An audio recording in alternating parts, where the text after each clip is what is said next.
welcome to EFA Talks. With me today is Professor Haruko Sato from Osaka. She is a legend in her field. She's also a very dear friend. And we're going to talk about now is the time to invite South Korea in and turn Quad into Quintet. So that's a bit of a mouthful, but let's get started. And before we carry on, Haruko, welcome. And tell us, what is the Quad? Well, thank you, Atul. It's always a pleasure talking to you on and off record. And thank you very much for accepting this topic. Let me just go before we answer about the Quad. Just please give me a few minutes to explain why this topic of we need to put South Korea and make the Quad into a quintet or a quint.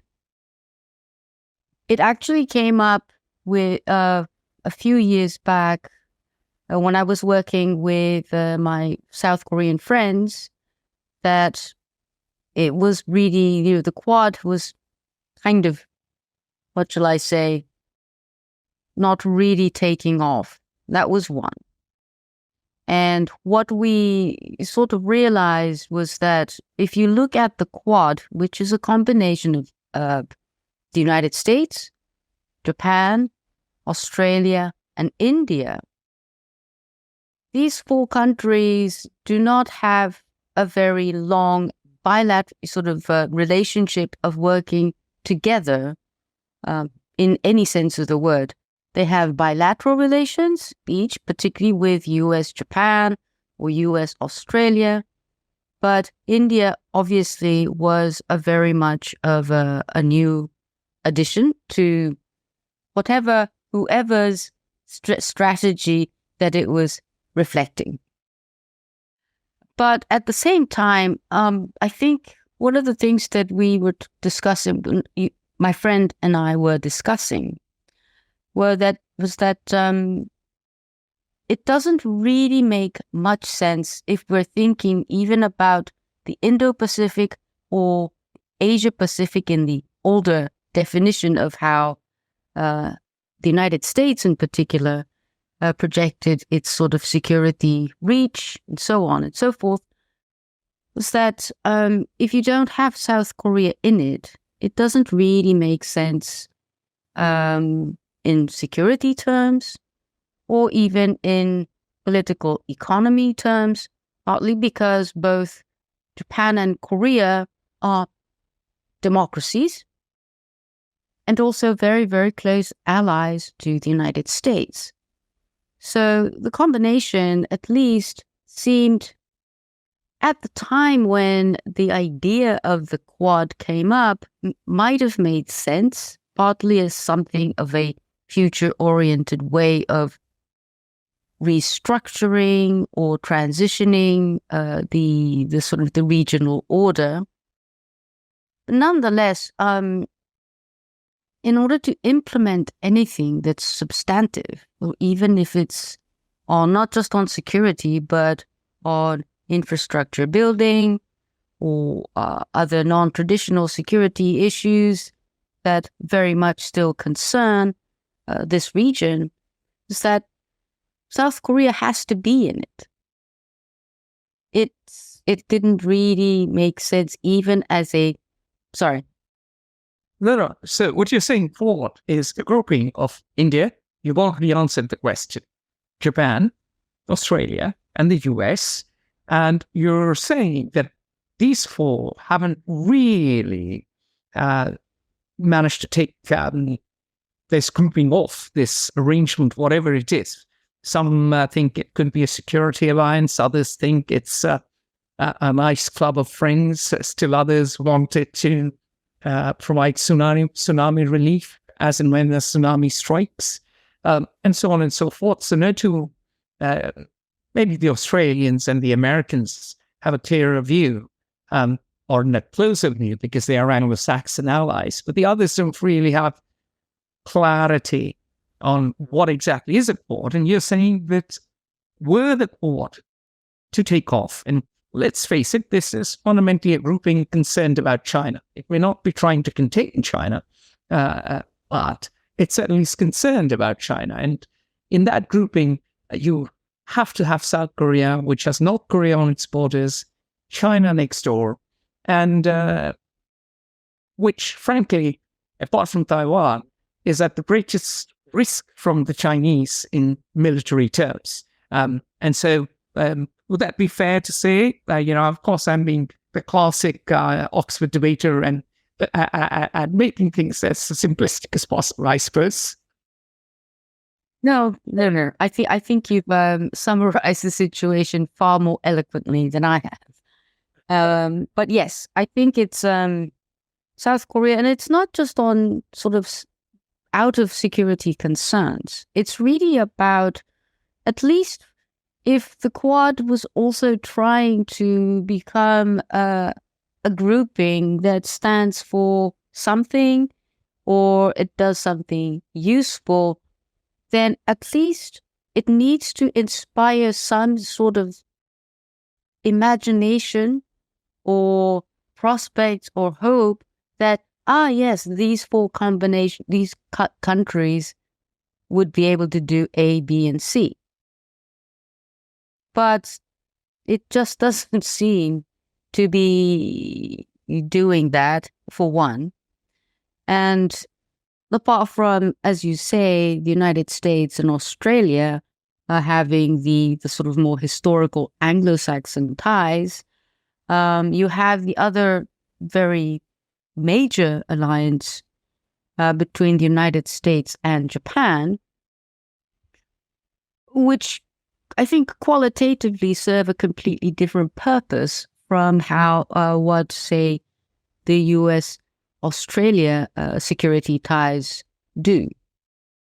And in this picture just for our listeners and viewers, very quickly, the Japanese alliance, the US-Japanese alliance goes back to the end of World War II.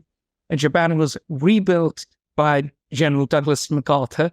The Constitution made Japan a pacifist country, and the security of Japan was underwritten by the US, particularly during Cold War times when there was a threat from the Soviet Union. And remember that the Soviets seized Japanese territory, the Northern Islands, at the end of World War II. So there was a smash and grab raid by the Soviets, and there was a real fear in Japan that the Soviets could encroach further.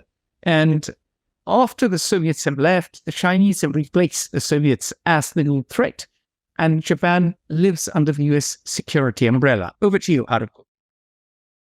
Yes, and I think in a way we also must remember that the US, but particularly if you go back to the Cold War, and the US-Japan security alliance also became very indispensable and functional during the Korean War, which is the first sort of hot war during the Cold War in Asia. So, and then the rest is history. We have North Korea and we have South Korea. But I think it's more to do with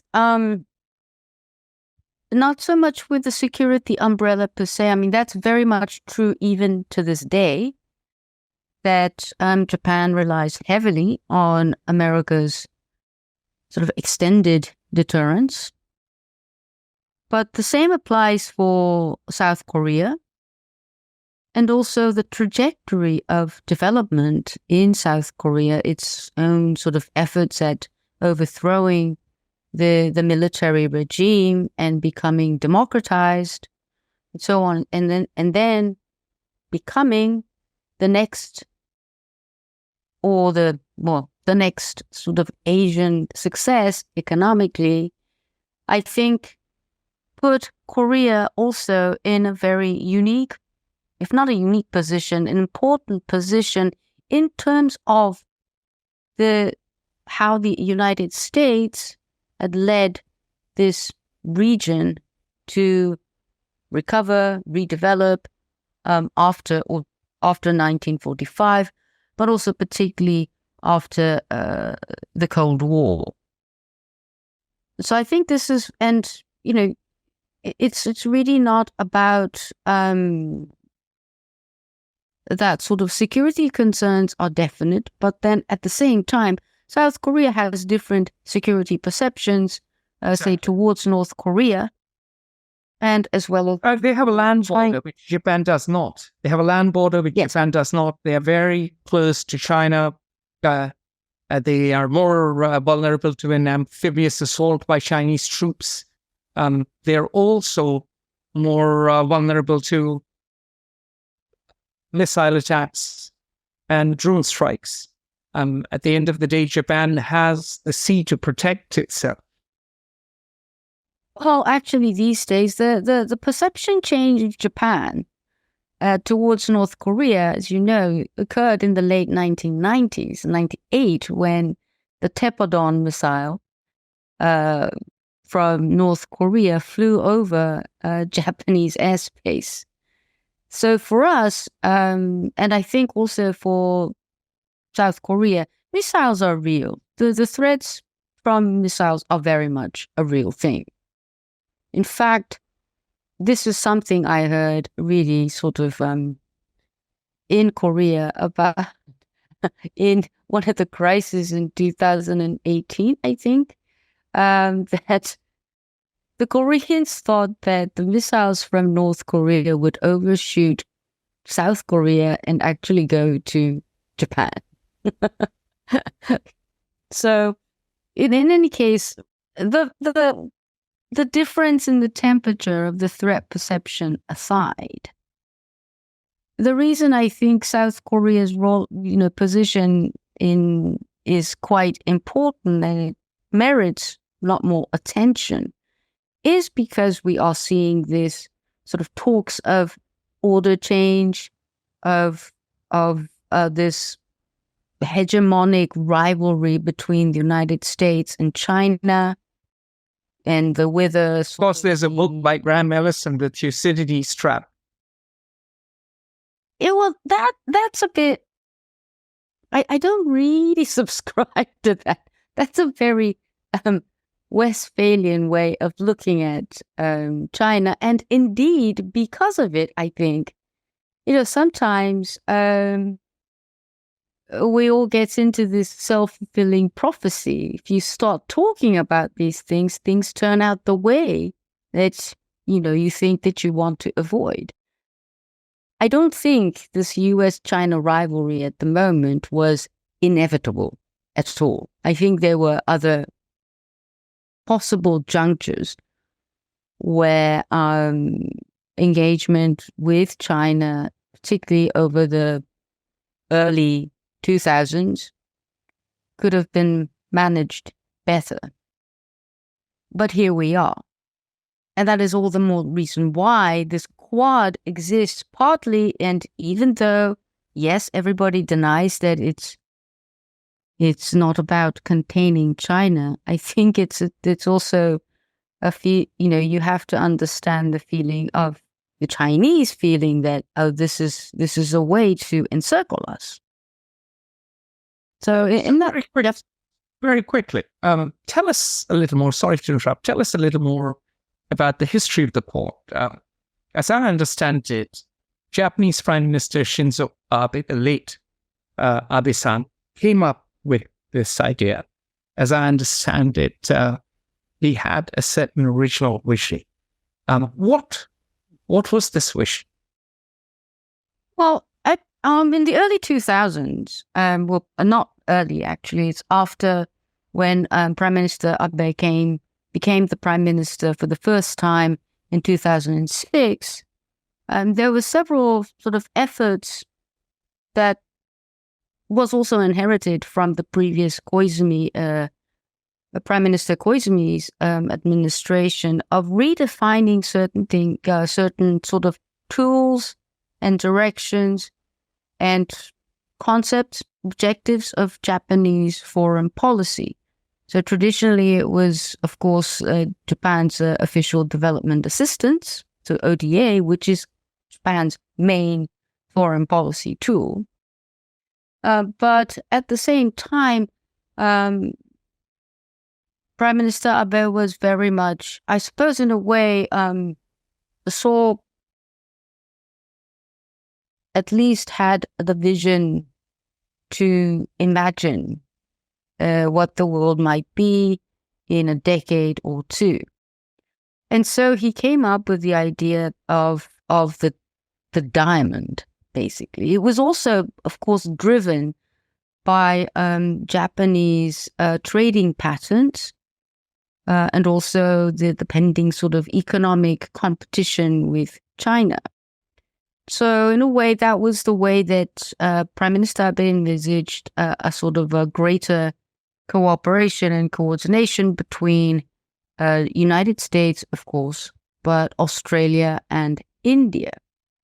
And these are, from a Japanese perspective, it's not only about sort of markets, but it's also about sea lanes, protecting and securing sea lanes, because for Japan, for trade as well as for energy supplies, maritime security has always been paramount, particularly along the Indian Ocean. So these are sort of various factors play into his coming up with this idea of the diamond, which is composed of sort of the ties between Japan, US, Australia, and India.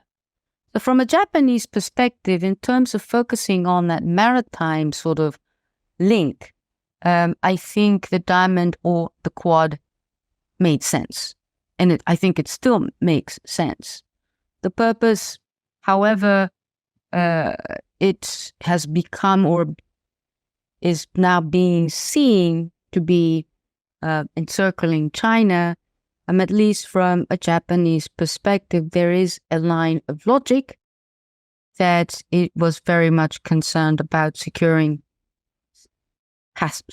sea lane, and also that pretty much also goes in tandem with Japanese economic and trading activities. So that would be the very beginning. That was around sort of 2006, 2007. That was the beginning, the nascent sort of Quad. And then it gets sort of, it's sort of received in a very different way between, say, India, Australia, and the United States at the time. But then it gets, as you know, it gets rebooted much, much later, about 10 years later, as the Quad, where you had, particularly the United States, was very much on board. It's also the free and open Indo-Pacific. That is another concept that came up. It's also very important to mapping out the Quad sort of concept as well, because so this is where I think, you know, in how do I say, at least it was, yes, coming from Prime Minister Abe as primarily the world or the regional environment and the security risks as seen from a Japanese perspective. That would be the explanation for the kernel of the Quad. Does that make sense? Yeah, understood. Has it lived up? Has it lived up to its wish? I think for Japan, because it stuck to the sort of the free and open Indo-Pacific concept as something of not so much a strategy, but specifically a vision, Japan has been able to at least build around this, at least FOIP, if not the Quad itself. But again, I think when the Quad was rebooted in the mid sort of 2017, by this time, I think the geopolitics had changed even more. that, we're beginning to see reactions to China's sort of assertiveness and trying to vie for influence around Southeast Asia. And I think also the skirmishes between India and China also begins to sort of heat up, I would say. So this is a very different type of, well, not very, but at least the situation had evolved in a way that I think the logic of the Quad needs re-examining since the time that it was originally conceived by Prime Minister Abe. All right. Now, let me ask you a direct question. The Quad was meant to be India and Japan, US and Australia working together. And suddenly, the AUKUS deal came out of the blue. And the UK is not a Pacific power. It is not an Indian Ocean power. In fact, the French Navy is now bigger than the British Navy. The French have a number of islands in the Pacific and have a bigger presence in the Indo-Pacific. And of course, it was the French who were undercut by the AUKUS deal. Their submarine deal sank to the bottom of the sea. And they were replaced, of course, by the Americans and their Anglo-Saxon cousins, the Brits. And of course, both of them are going to help Australia defend itself from China, contain China. In many ways, it seems a bit like Winston Churchill's English-speaking peoples. It seems Winston is back. I actually take a different view towards AUKUS. But I'll first start with my reaction to AUKUS, which I think is shared pretty much across the board in Asia. Why are the Anglo-Saxons coming back to Asia? And particularly because you're right, Britain has very little presence apart from Five Eyes or so on, some intelligence network, military intelligence included. But if you're talking about naval presence, you're right. And France at least has some legitimate reason to have naval presence in Asia. But I think, yes, it was a surprise, and I have no idea the diplomatic sort of shenanigans that went on to ditch the French and bring on the Americans. I have heard from some of my Australian friends that, well, it's almost because they're nuclear submarines, right? Instead of using the French conventional submarines. So it's, and Australia has no nuclear facilities. It is not even. So it's almost tantamount to giving up part of your sovereignty if you bring in American or UK nuclear technology, even to maintain submarines. So I thought that was a bit, I don't know, short-sighted. I don't know what the Queen. The King, not the Queen, is still the head of Australia. Australians are quite happy with their status as junior partners. All the Aussies end up going to London anyway for work experience. All their prime ministers go to Oxford. It's the white Commonwealth. Fundamentally, it is culturally still a colony. I totally. That is. But we try to sort of see Australia in a slightly more independent light. But So They do well at the Olympics. They're very independent at the Olympics. Oh yes. But I think this is where the Australian is. Well, never mind Australia. Let's put Australia aside.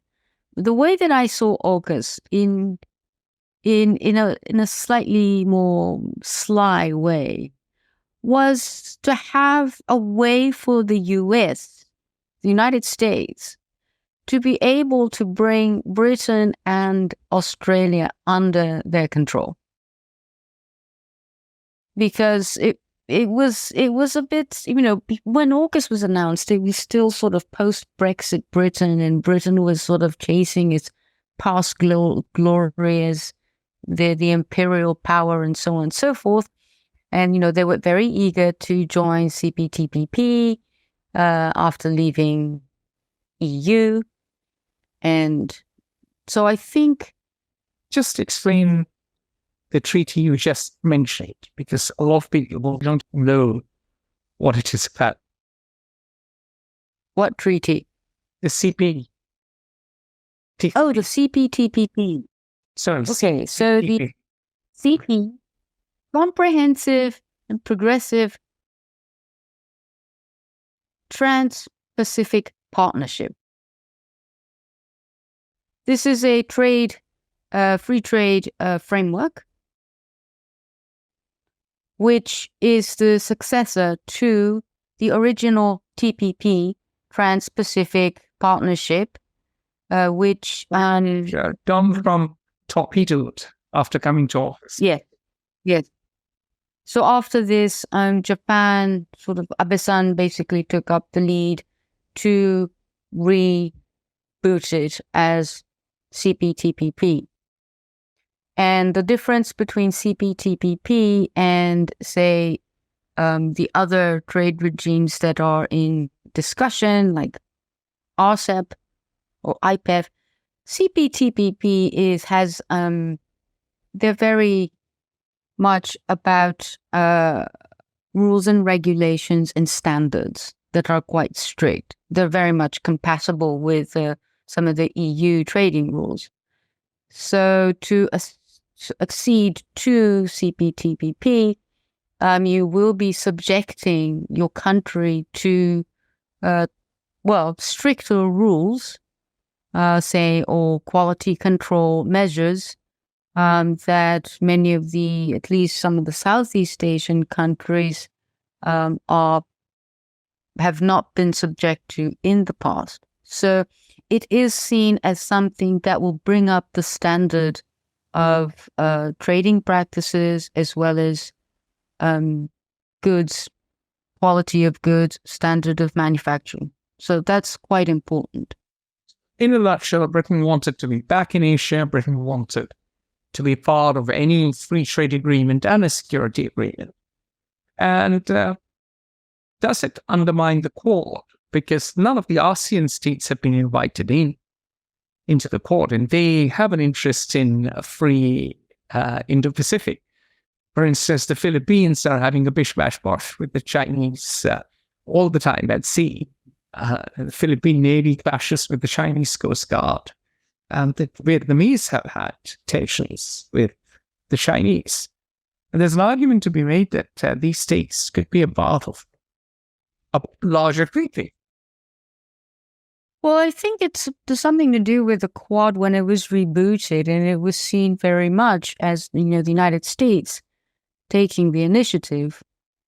And I do remember sitting in a meeting with some Americans and some Southeast Asians. And the Southeast Asians, this is really at the time, I think 2017 or 18, they were expressing doubts about why are we not included. I also felt that apart from how it's seen from Japan, when you see it from, say, if you take a view from the United States, it really does look like you're basically completely ignoring the middle chunk of the countries in ASEAN, in Southeast Asia. So they saw it suspiciously and, wondered about what's America's intention. I think that's pretty much, and so I think this is where things begin to, well, the Quad begins to have some sort of conceptual issues of not being completely welcome. As you say, yes, the free and open Indo-Pacific, that idea itself, I think, has gained traction. But when it comes to the Quad, that is supposed to be sort of an expression, a multilateral expression of countries trying to protect or uphold the free and open Indo-Pacific, I think going back to that sort of combination of countries didn't really inspire confidence, nor in the countries that were left out.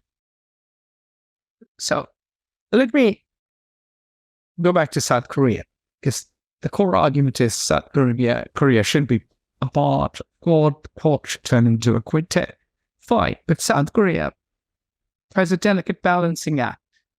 Its trading and economic interests are tied with China. Demand for South American goods and services, whether it is beauty products or plastic surgery, are highest amongst the Chinese. And for its security, South Korea relies on the US. So South Korea has a delicate balancing act. How will South Korea maintain that act whilst being part of the Quintet?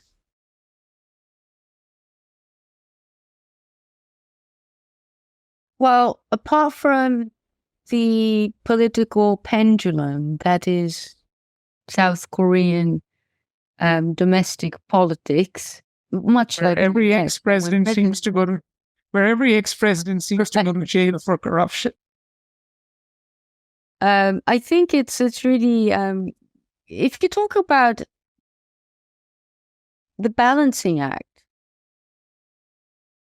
Japan and Korea, actually, they both have a balancing act, but with an important difference. And you are right. Until a few years ago, Korea's trade with China was much bigger than, say, Korea's trade with the United States. Japan kind of did not put all their eggs in one Chinese basket and tended to balance trade figures between China and the United States. But you are very right about that making South Korea particularly vulnerable when, like with the THAAD, thermal high altitude, the missile systems, when Korea deployed those, China basically put a lot of economic pressure on Korea, which I think it hurt Korea quite a bit. So there is an inherent vulnerability in the Korean sort of domestic market as well as trading patterns, even supply chains, which, like Japan is also vulnerable to that too. But the Japanese GDP is, I think, 3 times bigger than Korea's, and also the population is at least double South Korea's population. So market-wise, there is a Sorry to stop you, but very importantly for our viewers and listeners, the GDP, the Japanese GDP, is still thrice that of the South Korean GDP, and the Japanese population is twice that of the South Korean population, And both of them have declining demographies. In fact, South Korea now has an even lower birth rate than Japan. So these are important metrics for everyone to remember because they have a bearing on geopolitics and they have a bearing on the future of the region. I think it really has bearing on the choices that countries have to make. So I think, but going back to the point that both Japan and Korea are in a similar predicament or have made choices to maintain trade relations with China and also maintain basically cordial relations with China, but at the same time acting as a U.S. ally. So this is something that the Japanese and the Koreans share very much, although I don't think we could compare notes on that much. So the kind of hedging that Southeast Asia likes to do between the great powers, between China and the United States, is not something that Japan or South Korea have the choice to do. It's just so interlocked. We're just part of these two big countries with a kind of two-faced way of dealing with both. So yes, Japan also is very much conscious of how China acts, perceives, or Japan as a threat. Likewise, but the one thing I think that was very different between Japan and Korea, as you also pointed out earlier, is that Japan is an island nation, whereas South Korea shares a border with North Korea, and also, and by that makes the South Korean security situation that much more, I suppose, inchoate. And I wouldn't say sort of unstable, but at least the threat is much, much more present and immediate, I think. Now, there is a wrinkle when you talk about South Korea joining the Quintet. Historically, many Koreans have resented the Japanese for their role in World War II. Chinese have done so too. The Chinese have talked endlessly about the rape of Nanjing, but South Koreans have raised the issue of comfort women. In 2015, there was an agreement between Japan and South Korea to settle this issue. Things have certainly become more friendly since, but the tensions are still there. They haven't gone away. I wouldn't call them tensions per se, but seeds of disagreement. I see. And also there's the things are on the downward trajectory, and now the issue is gradually, as the older generations die off and new ones take their place, they don't have the same memory and things are dying down. I don't want to get into too much details about, say, the comfort women or the forced labor issue during colonization, but these issues are often politicized by both ends and particularly during Prime Minister Abe and President Moon Jae-in's administrations, the disagreement was huge. And it did not help that Prime Minister Abe himself had some very sort of revisionist way of looking at Japan's Asian past. So it was a bad combination. When President Moon definitely tried to use the question of history as a diplomatic sort of card to play, and it in a way backfired, but at the same time it really plunged Japan, South Korea relations to probably the lowest point since normalization of ties in 1965. So next year is the 60th anniversary of normalization of ties between Japan and South Korea. See. Now, quick things about South Korea. South Korea has the North Korea problem. South Korea has the proximity to China. South Korea may not want to take the same stand in, say, the South China Sea issue as India and Japan. After all, South Korea is maintaining a delicate balance here. Also, South Korea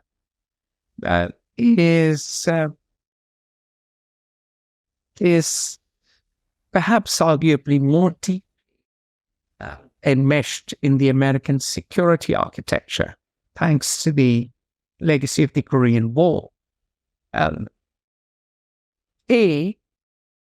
Will South Korea want to join the Quad and make it a Quintet? And B, if it does join, what happens to the new grouping?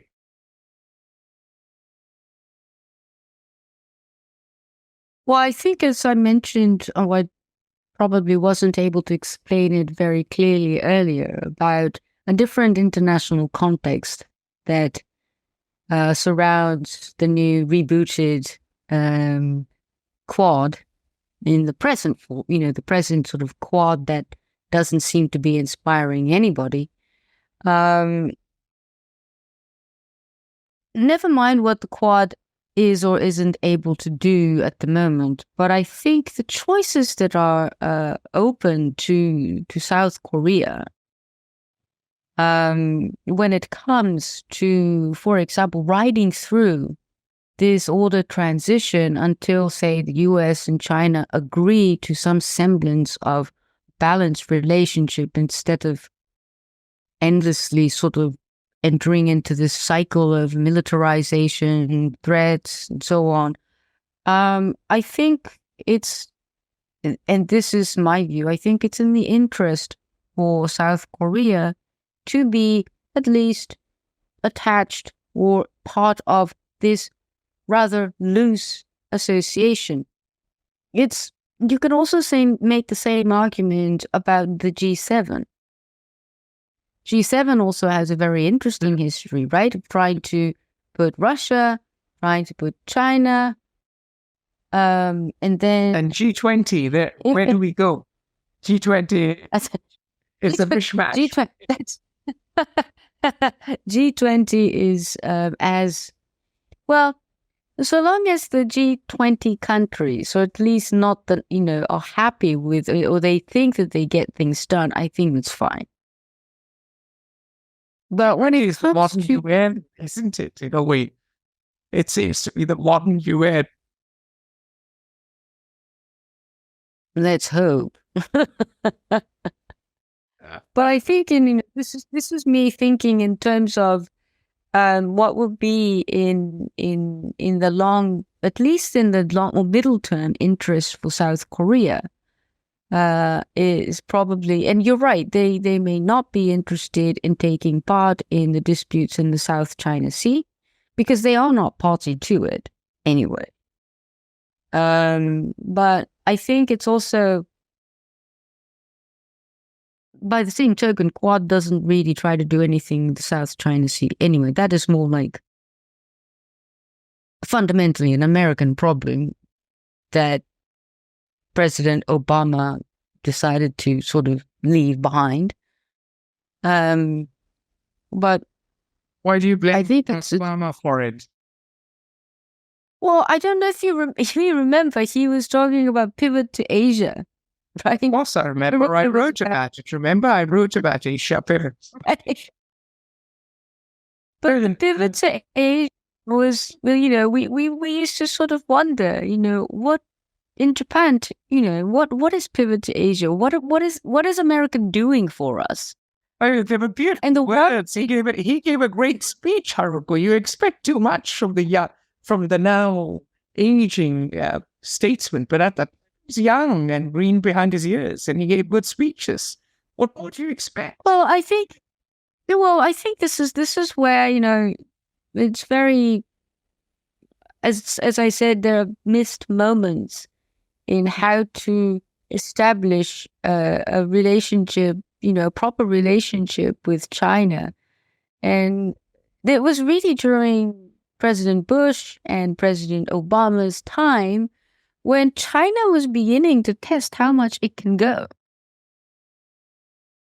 And had the United States, especially during the Obama administration, instead of doing it, if they had conducted the freedom of navigation earlier, when, for example, preceding, the Hague ruling in 2016 between China and the Philippines, the arbitrary rule that said that China had no legal claim to the maritime territories that they were trying to claim from the Philippines. America didn't do anything. And when we were complaining about, say, for example, our own territorial disputes off the coast of Okinawa, in the Senkaku, Ryukyu Islands, America just basically said, well, we think it's Japanese territory, but there wasn't any sign of what the Americans do best, a show of force or show of might to say that don't mess around. So during the Obama administration, America did nothing of that kind until the very, very end. By this time, China was building artificial islands and, facilities in the South China Sea. So, yeah, that's... So the Americans fell asleep at the wheel. That's the crux of the argument. Well, it is. So this is where I think part of the, I wouldn't say worsening, but at least it enabled China to be much bolder because, if they were sleeping at the wheels, there were no reactions, they were muted, and they took, the China didn't feel that America was going to intervene in anything. So, and now it's overload, right?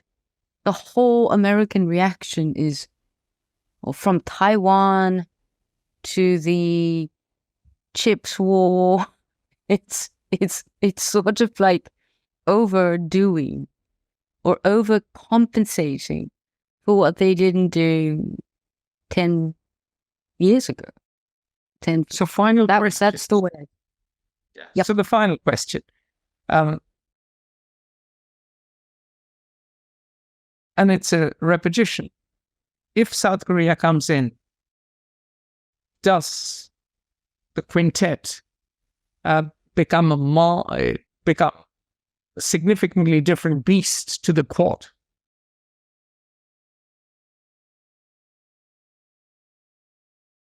Well, I think it will be at some functional level more operational.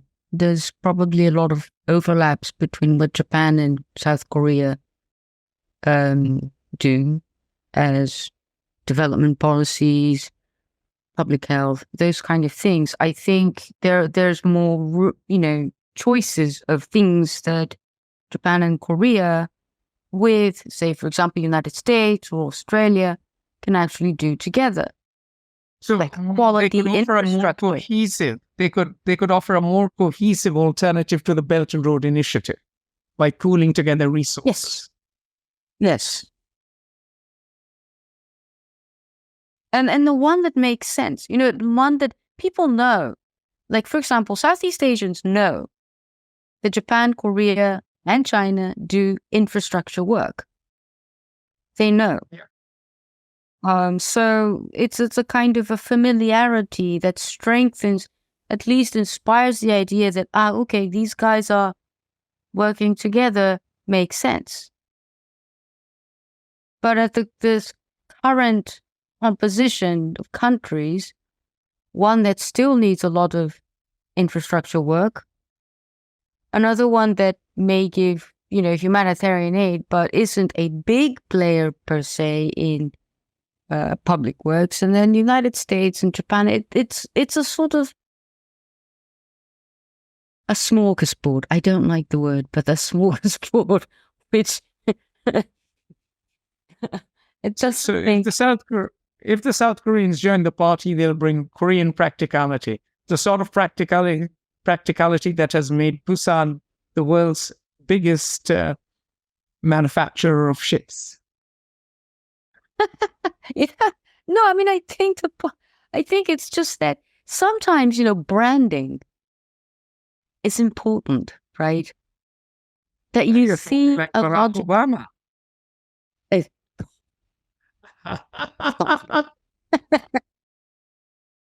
But I think it's something that, the idea needs to be simple, needs to be, I get it. But the Quad, I don't get it. I mean, do you get it? No. But I don't get the Quintet either. I don't get the Quintet either. Will they play a quintet? Well, the Quintet is, I think it's at least, I think it will probably have a more semblance of something that there are two countries that do things. That are known. Because that's a fair point. Point taken. Brilliant. So on that note, if South Korea joins the Quad, and if the Quad turns into the Quintet, you'll have two countries that actually do things. Unlike the Australians who are at the beach surfing, unlike the Americans who are navel-gazing in Washington, D.C., they cannot look beyond the Beltway, and unlike the Indians who talk the talk but won't walk the walk because they're having chai and samosa. Anyway, on that note, now that I have offended everyone, or let's say lots of people around the world, Haruko Sato, pleasure and honor, and we will see you again very often and very soon. Yep.